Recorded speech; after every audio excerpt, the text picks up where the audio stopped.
So, ito na nga, yung panahon na pinakahihintay ko sa lahat. Habang nag-voice over ako ngayon, ramdam ko pa rin talaga yung sakit.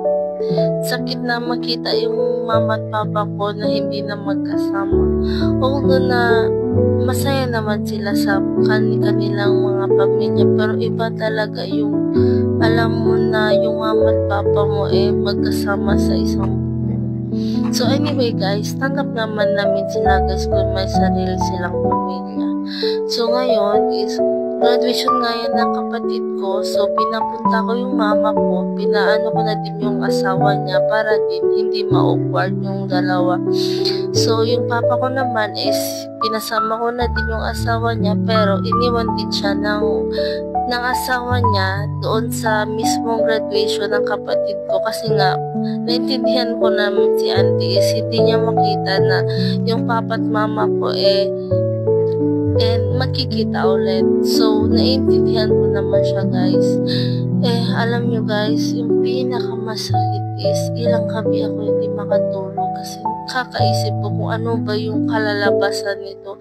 Ano ba yung kalalabasan na ginawa ko to set up para sa magulang ko, para makasama ko sila, kasi hindi ko alam kung kailan ko sila makita ng magkasabay, kasi hindi ko alam kung ikakasal pa ba ako o kailan ako ikakasal. So ngayong moment na to guys hindi ko talaga pinalagpas.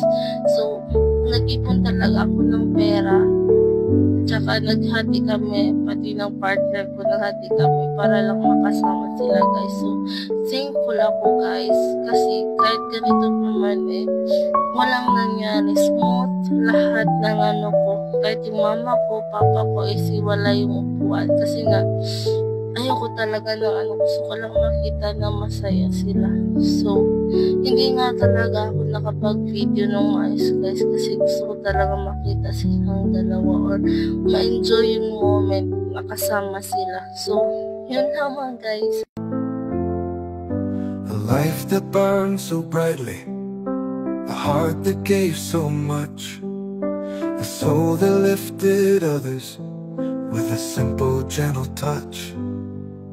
The world is dimmer now without your guiding light, but the love you left behind still carries through the night. You're gone but not forgotten, your spirit lingers on. In every life you touched, the effect is strong. Though time may pass, your memory stays strong. Gone but not forgotten, your legacy lives on. So after guys na kumain kami, pagkagabi dumiretso ako dun sa fourth pillar namin para magpasalamat kay God dahil successful po yung setup na ginawa ko. Although mamimiss ko na naman sila guys. So nag-thankful ako kay God kasi hindi niya ako pinabayaan.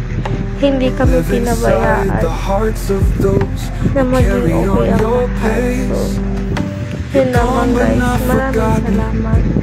Your spirit lingers on. In every life you touched, the effect is strong. Though time may pass, your memory stays strong. Gone but not forgotten, your legacy lives on.